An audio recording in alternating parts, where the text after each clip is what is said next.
¿qué tal? En esta emisión vamos a revisar los criterios diagnósticos del TDAH, trastorno por déficit de atención e hiperactividad, TDAH. ¿Por qué es tan importante que revisemos esta parte? Si bien ya vimos todo el desarrollo, la historia y las características específicas, la manera en que se realiza el diagnóstico del TDAH está apegado a parámetros muy específicos clínicos y que deben de observarse y guiarse al pie de la letra. Primero hay que aclarar quién debe realizar un diagnóstico en salud mental. Los dos o las dos profesiones específicamente capacitadas para realizar un diagnóstico de esta índole son el psicólogo clínico y el psiquiatra. ¿Qué ha pasado en los últimos 10 años? Que la salud mental se ha popularizado debido a la alta demanda que existe, sobre todo en la área infantil, y se han, pues no quiero decir entrometido, pero sí como que se han ido introduciendo al mercado de una manera no propia ni ética, debido a que los parámetros y las regulaciones en salud mental dentro de América Latina, México y Estados Unidos nos indican que son los psicólogos y los psiquiatras quienes deben hacer el diagnóstico. Se han ido introduciendo los neurólogos y los pagdoneurólogos, etcétera, etcétera, etcétera. Pero las dos figuras fundamentales que deben realizar el diagnóstico en salud mental son el psicólogo clínico y el psiquiatra. ¿En base a qué se realiza un diagnóstico en salud mental? Existen dos herramientas. La primera, que es la de la OMS, la Organización Mundial de la Salud. La Organización Mundial de la Salud, desde su creación, decidió hacer una clasificación internacional de enfermedades. Y así se llama su catálogo, el famoso CIE, Clasificación Internacional de las Enfermedades. Ahí están descritas no solamente los padecimientos en salud mental, sino todos los padecimientos existentes al día de hoy. Todas las enfermedades, todos los trastornos, todos los padecimientos que el ser humano pueda tener se encuentran en esta gigantesca clasificación, que ahora en el 2018, hace un mes aproximadamente, salió publicada su 11ª edición, aún no disponible en español, sino está en inglés, su 11ª edición. La otra herramienta que se usa son las desarrolladas por la American Psychological Association y la American Psychiatric Association, y que son aceptadas y reconocidas a nivel mundial.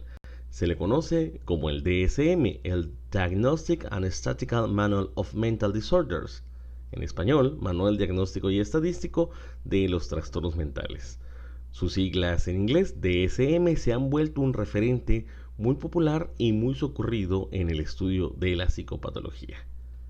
Esta clasificación, el DSM, se lleva a cabo a través de un consenso de múltiples especialistas y múltiples organizaciones, pero quienes llevan la pauta en la realización son la American Psychological Association y la American Psychiatric Association. En el 2015 salió la 5ª edición del DSM, que nos trajo muchas sorpresas y nos trajo algunas reclasificaciones. Esta edición del 2015 es coherente y afín al CI-11, que significa que desde el 2015 la APA y APA se preparaban para la nueva clasificación del CIE. Tanto los criterios del CIE como del DSM son coherentes y concuerdan en múltiples puntos. Nuestro diagnóstico lo vamos a realizar en base a los parámetros que se encuentran en el DSM-5, en la 5ª edición. Para diagnosticar el TDAH según el DSM, se deben de cumplir parámetros específicos, y te los voy a explicar en este pequeño diagrama que hemos realizado para ti. El diagnóstico del TDAH tiene parámetro A, B, C, D y E. Es necesario cumplir con estos 5 parámetros para poder decir que la persona es portadora, la personita es portadora del trastorno por déficit de atención con hiperactividad. Sin embargo, el parámetro A tiene 2 apartados específicos, el apartado 1 y el apartado 2. El apartado 1 y el apartado 2 deben de tener al menos 6 meses de duración para poder ser validados o para poder dar un positivo en diagnóstico. Cada parámetro 1 y 2 tiene A, B, C, D, E, F, G, H, I, que son las características diagnósticas que nos dirán si se valida el parámetro 1 y el parámetro 2. ¿Qué pasa? Que si no cumplen esto de al menos 6 meses, no se puede validar la existencia del parámetro 1 y 2, por lo tanto, el parámetro A de la primera clasificación no es validado. Vamos a revisarlos a continuación. ¿Se acuerdan del parámetro A? Vamos empezando en el parámetro A y nos dice, esto está citado directamente del DSM. A. Patrón persistente de inatención y o hiperactividad e impulsividad que interfiere con el funcionamiento o el desarrollo que se caracteriza por 1 o 2. Y es aquí, si te acuerdas, 1 o 2. Y nos dice que 1 es inatención. Inatención nos dice 6 o más de los siguientes síntomas se han mantenido durante al menos 6 meses en un grado que no concuerda con el nivel de desarrollo y que afecta directamente las actividades sociales y académicas laborales. Voy a recalcar este punto donde nos dice que no concuerda con el nivel de desarrollo. ¿Se acuerdan que hablamos de los procesos de atención e inatención en niños de edad preescolar? Es por eso que se dice que el diagnóstico del TDAH empieza a partir de los 6 años de edad. Una nota importante, los síntomas no son solo una manifestación del comportamiento de oposición, desafío, hostilidad o fracaso en la comprensión de tareas o instrucciones. Los niños son testarudos y los especialistas de la APA dijeron, no podemos clasificar niños testarudos o niños cuyos temperamentos sean complicados. Por eso es necesario enfocar bien dónde está pasando la manifestación sintomatológica. Para adolescentes mayores y adultos, 17 o más años de edad, se requiere un mínimo de 5 síntomas. Estamos en el parámetro inatención del punto clasificatorio A. Y recuerda que el parámetro 1, inatención, tiene 6 elementos que hay que cumplir. Y nos dice, A, con frecuencia, falla en presentar la debida atención a detalles o por descuido se cometen errores en las tareas escolares, en el trabajo o durante otras actividades. Por ejemplo, se pasa por alto o se pierde detalles, el trabajo no se lleva a cabo con precisión. B. Con frecuencia tiene dificultades para mantener la atención en tareas, actividades recreativas. Por ejemplo, tiene dificultad para mantener la atención en clases, conversaciones o lectura prolongada. C. Con frecuencia parece no escuchar cuando se le habla directamente. Por ejemplo, parece tener la mente en otras cosas, incluso en ausencia de cualquier distracción aparente. D. Con frecuencia no sigue las instrucciones y no determina las tareas escolares, los quehaceres o los deberes laborales. Por ejemplo, inicia tareas, pero se distrae rápidamente y se evade con facilidad. E. Con frecuencia tiene dificultad para organizar tareas y actividades. Por ejemplo, dificultad para gestionar tareas secuenciales, dificultad para poner los materiales y pertenencias en orden, descuido y desorganización en el trabajo, mala gestión del tiempo y no cumple los plazos. F. Con frecuencia evita, le disgusta o se muestra poco entusiasta en iniciar las tareas que se requieren un esfuerzo mental sostenido. Por ejemplo, tareas escolares o quehaceres domésticos en adolescentes mayores y adultos, preparación de informes, completar formularios, revisar artículos largos. G. Con frecuencia pierde cosas necesarias para tareas o actividades, por ejemplo, materiales escolares, lápices, libros, instrumentos, billeteros, llaves, papeles del trabajo, gafas o móvil. H. Con frecuencia se distrae con facilidad por estímulos externos. Para adolescentes mayores y adultos puede incluir pensamientos no relacionados. Y con frecuencia olvida las actividades cotidianas, por ejemplo, hacer las tareas, hacer las diligencias en adolescentes mayores y adultos, devolver las llamadas, pagar las facturas y acudir a las citas. Y este es nuestro parámetro de inatención y se deben de cumplir 6 o más de A, B, C, D, E, F, G, H, I. Pero también para cumplir nuestra primera parte, nuestra parte A del diagnóstico, hay que cumplir hiperactividad e impulsividad. Y nos dice hiperactividad e impulsividad.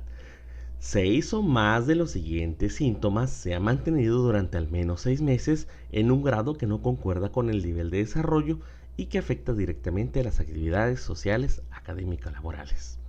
Una nota importante, los síntomas no son solo una manifestación del comportamiento de oposición y desafío, hostilidad o fracaso para comprender tareas o instrucciones. Para adolescentes mayores y adultos, a partir de 17 años de edad, se requiere un mínimo de 5 síntomas. Empezamos. A. Con frecuencia juguetea con o golpea las manos o los pies o se retuerce en el asiento. B. Con frecuencia se levanta en situaciones en que se espera que permanezca sentado. Por ejemplo, se levanta en la clase, en la oficina o en otro lugar de trabajo, en otras situaciones que se requiera mantener en su lugar. C. Con frecuencia corretea o trepa en situaciones en las que no resulta apropiado. Nota, en adolescentes o adultos puede limitarse a estar inquieto. D. Con frecuencia es incapaz de jugar o de ocuparse tranquilamente en actividades recreativas. E. Con frecuencia está ocupado actuando como si le impulsara un motor. Por ejemplo, es incapaz de estar o se siente incómodo estando quieto durante un tiempo prolongado, como en restaurantes, reuniones. Los otros pueden pensar que está intranquilo o que le resulta difícil seguirlos. F. Con frecuencia habla excesivamente. G. Con frecuencia responde inesperadamente o antes de que se haya concluido una pregunta. Por ejemplo, termina las frases de otros, no respeta el turno de conversación. H. Con frecuencia le es difícil esperar su turno, por ejemplo, mientras espera en una cola. Y con frecuencia interrumpe o se inmiscuye con otros, por ejemplo, se mete en las conversaciones, juegos o actividades. Puede empezar a utilizar las cosas de otras personas sin esperar recibir permiso. En adolescentes y adultos puede inmiscuirse o adelantarse lo que hacen otros. Pues aquí tenemos entonces, y vuelvo a regresarme un poco,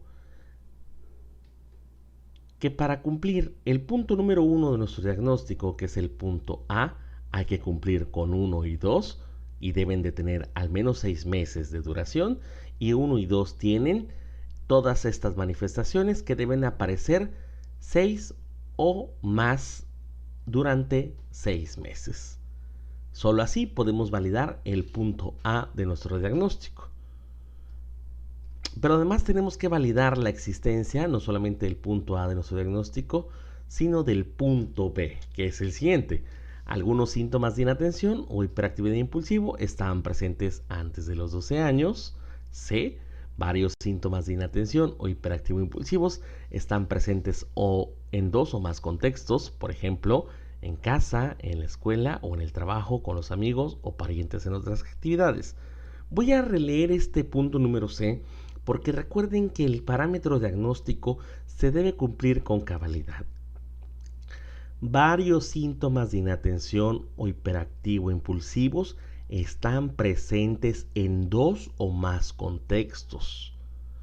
¿Qué quiere decir esto? Que el niño debe tener todos los síntomas que revisamos anteriormente en casa y en escuela, o en casa en el trabajo, o en casa en la calle. Tienen que estar presentes en 2 o más contextos.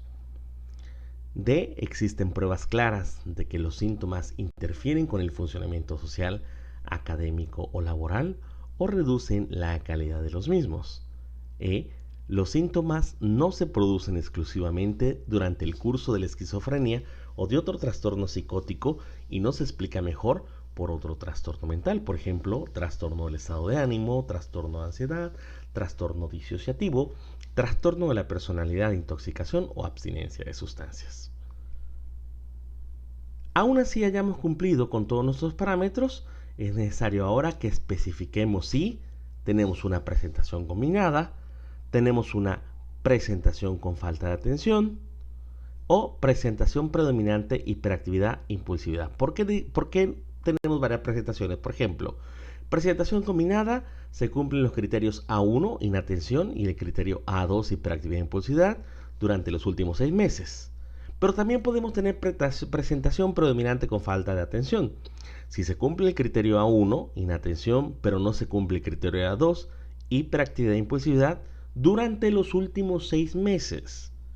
Puede ser que solamente tenga síntomas y signos de inatención, pero estos deben de ser, acuérdate, 6 o más por al menos 6 meses y no solamente algunos desperdigados.